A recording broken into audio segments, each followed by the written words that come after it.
कविता लिखता है। बोले रोज कविता लिखता है। मैंने कहा बेटा थोड़ा थोड़ा मैं भी लिखता हूँ तो तू मुझे दिखा। जब मुझे उस बच्चे ने अपनी कविताएं दिखाई, मुझे लगता है कि शायद गुरुजी का इसके अंदर कोई स्वरूप है। कभी छोटेपन में भाई सुनील की मैंने एक दो कविताएं देखी थी उस समय की। ओहो कितनी बड़ी हो, कितने उच्च शब्द, उसी टाइप के बड़े उच्च स्तर के शब्द बच्चे के दिमाग में। 9th में अभी 10th में आया है और इतनी शालीनता, इतनी नम्रता।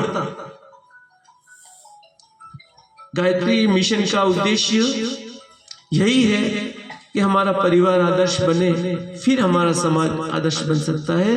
तो एक आदर्श परिवार अगर कहीं देखा जाए तो हमने राजेश जी को देखा है।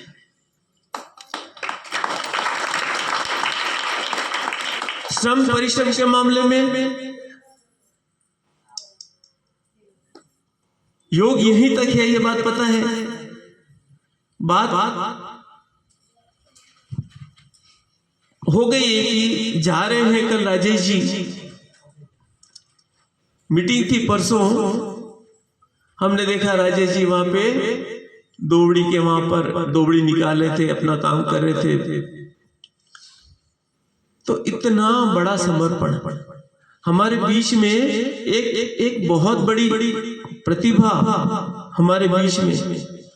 गायत्री माता के मैंने कल वहां भाई साहब अशोक जी के साथ में गए थे और ऊपर अलग कपड़ा पहन रखा था पीला और नीचे दूसरा पैंट पहन रखा था। मेरी एक बहन ने कहा कि भाई साहब ये बात तो गलत है, आपको पूरा बन के आना चाहिए। मैंने उनसे बहन से निवेदन किया कि बहन मेरी वास्तविकता यही है कि मैं अभी आधा रंगा हूं और शर्ट भी पूरा पीला नहीं है, तो मैं इतना रंगीन रंग नहीं पाया अभी तक मिशन। आप लोग पूरी तरह से मिशन में जुड़ के, कोई फर्क नहीं पड़ता है आप यहाँ हैं कहाँ है तो गुरु जी के सानिध्य में। हो सकता है कभी कभी कठोर निर्णय प्रकृति के ऐसे होते हैं, जीवन में ऐसे भी निर्णय होते हैं कि उस समय अपने को लगता है कि ये ठीक नहीं हो रहा। जैसे आपने कहानी बताई वो कि भगवान जो करता है वो ठीक ही करता है, और वो बाद में पता लगता है कि वास्तव में उस समय ये बात नहीं होती। तो हो सकता है हमको बहुत लॉस हो जाता है, हमारे हित में हुआ। तो मैं आपसे निवेदन करता हूं कि मन में किसी तरह का कोई भाव नहीं लाए। कभी कभी क्या होती है कि जब भगवान राम वन में गए और लक्ष्मण जी सीता जी तो साथ में थे ही थे, लेकिन साथ में जाते जाते रास्ते में एक प्लेस ऐसा आया, एक जगह ऐसे आई कि लक्ष्मण जी के दिमाग में ऐसी बात आने लग गई कि मैं भी कैसा आदमी हूं, भाई को वनवास हुआ मुझे थोड़ी हुआ, फालतू में मैं इनके पीछे पीछे चल रहा हूं, है ना, मुझे चले जाना चाहिए, ऐसा विचार आने लग गया। और आधा घंटा हुआ, थोड़े से आगे गए और फिर दिमाग में विचार आया कि मैं भगवान मेरा सौभाग्य कि मुझे भगवान के पीछे चलने का मौका मिला है, और मेरे दिमाग में ऐसा विचार क्यों आ गया। बाद में पता लगा कि जिस भूमि से वो गुजर रहे थे वो भूमि क्या थी, वहां पे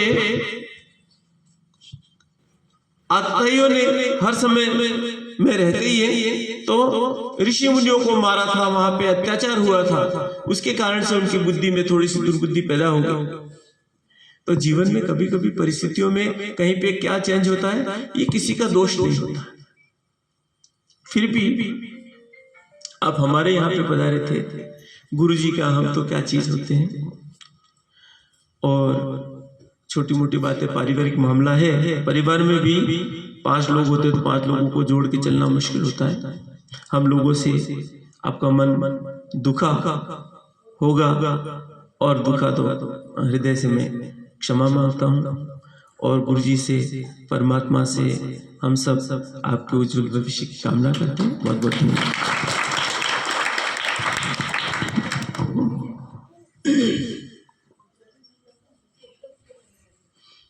बोलिए गायत्री माता की। एक बार कमर सीधी कर ले, आंखें बंद करें और गायत्री महामंत्र। ओम भूर्भुवः स्वः तत्सवितुर्वरेण्यं भर्गो देवस्य धीमहि धियो यो नः प्रचोदयात्।